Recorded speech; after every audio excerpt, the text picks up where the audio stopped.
এবারও সারা বিশ্বে জুড়ে চলে এসেছে নতুন এক ভাইরাস, যেটা নিয়ে মানুষের মধ্যে বেশ আতঙ্কই সৃষ্টি হয়েছে। চায়না থেকে শুরু করে ভারত, এমনকি গত মাসে আমাদের বাংলাদেশের একজনও শনাক্ত হয়েছে সেম ভাইরাসে। আসলে ভাইরাসটা কি? এইচএমপিভি ভাইরাস, যার ফুল ফর্ম হচ্ছে হিউম্যান মেটাপিউনেম ভাইরাস। এই ভাইরাসটা শনাক্ত হয়েছে বিশ্বের বিভিন্ন দেশে। বাট ভাইরাসটা আসলে কতটা ক্ষতিকর? যতটা আমরা ভাবছি ভাইরাসটা কি আসলেই ততটা ক্ষতিকর? এবং এটা শুরুটা কোথা থেকে? 2019 সালে কোভিড-19 জুড়ে সারা বিশ্বে যে পরিমাণ আতঙ্ক ছড়িয়েছিল সেটা মানুষের ভোলার কথা নয়। ইতিহাসের মধ্যে এমন এক বাজে অবস্থা সৃষ্টি হয়েছিল যেটা সত্যি ভয়ানক। আসলে কি আবার শুরু হতে যাচ্ছে সেই লকডাউন, সেই করোনা ভাইরাসের আতঙ্ক এবং সেই মৃত্যুযোগ্য? কি হতে যাচ্ছে, কি হতে পারে, সেটাই জানাতে যাচ্ছি আজকের ভিডিওতে। তো চলুন দেরি না করে ভিডিও শুরু করা যাক।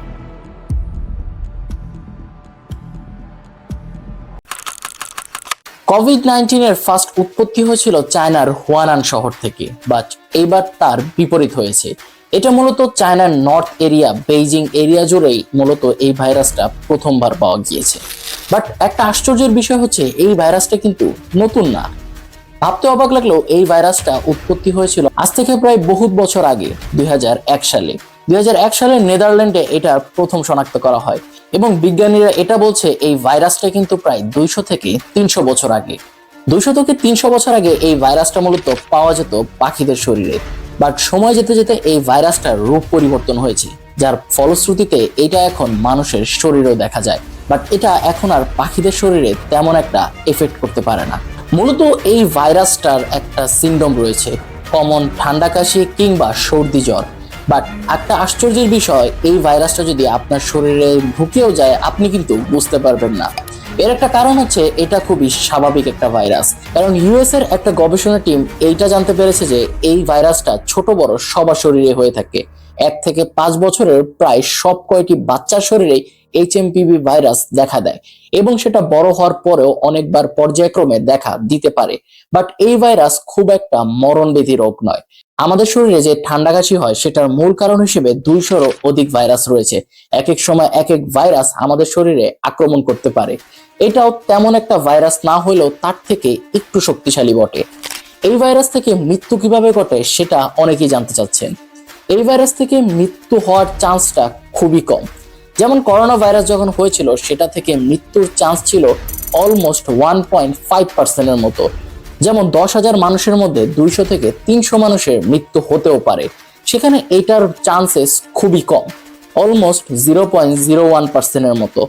সো বুঝতে পারছি যে এই ভাইরাসটা খুব একটা মরণবেধি না। তাহলে এই ভাইরাস থেকে আমাদের কি ক্ষতি হতে পারে? মেইনলি আপনার শরীরে যদি ইমিউনিটি কম থাকে, অর্থাৎ রোগ প্রতিরোধ ক্ষমতা কম থাকে, সেক্ষেত্রে এই ভাইরাস দ্বারা আক্রান্ত হলে আপনি অনেকটাই অসুস্থ হয়ে যেতে পারেন। এই ভাইরাস যখন আপনার শরীরে আসবে তার 3 থেকে 6 দিনের মাথায় আপনি বুঝতে পারবেন যে আপনার শরীরে কোনো একটা ভাইরাস ধরা পড়েছে। সো এটার সিনড্রোম কিন্তু খুবই সিমিলার সেই করোনার মতো।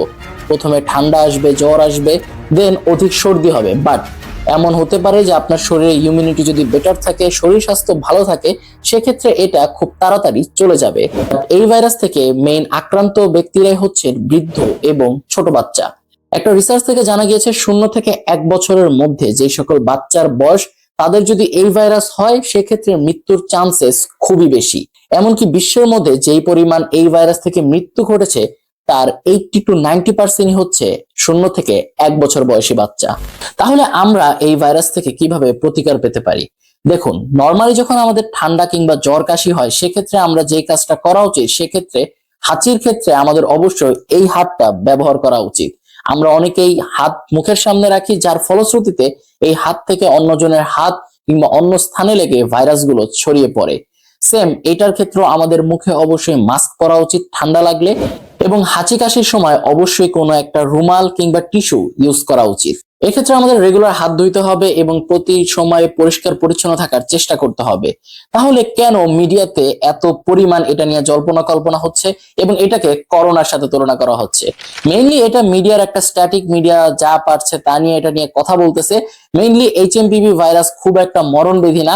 ইনফ্যাক্ট বিভিন্ন রিসার্চ টিম এটাও জানিয়ে দিয়েছে যে এটা থেকে খুব একটা ভয় পাওয়ার কিংবা করোনা ভাইরাসের মতো ভয় পাওয়ার কোনো চান্সেস নেই, কারণ বাংলাদেশ কিংবা এশিয়া মহাদেশে যেই সকল মানুষ বসবাস করে তারা ম্যাক্সিমাম মানুষই এটার বিরুদ্ধে লড়াই করতে সক্ষম। সো এই ছিল এইচএমপিভি ভাইরাসের বিস্তারিত। মেইনলি আমাদের মনে হয় না এটা নিয়ে আতঙ্ক করার কোনো কিছু রয়েছে, বাট অবশ্যই আমাদের সতর্ক থাকতে হবে। ইনফ্যাক্ট ইউনিসেফ সহ দ্য গার্ডিয়ান ও বিভিন্ন ধরনের নিউজে এটা এসেছে যে বিশেষজ্ঞরা আমাদের এই বিষয়ে সাবধান থাকতে বলেছে, বাট এটা নিয়ে খুব একটা আতঙ্কের প্রয়োজন নেই। আজকের ভিডিওটা এই পর্যন্ত ছিল। এরকম ইনফরমেটিভ ভিডিও পেতে অবশ্যই চ্যানেলটাকে সাবস্ক্রাইব করবেন। দেখা হবে পরবর্তী ভিডিওতে। সে পর্যন্ত সবাই ভালো থাকবেন, সুস্থ থাকবেন। আল্লাহ হাফেজ।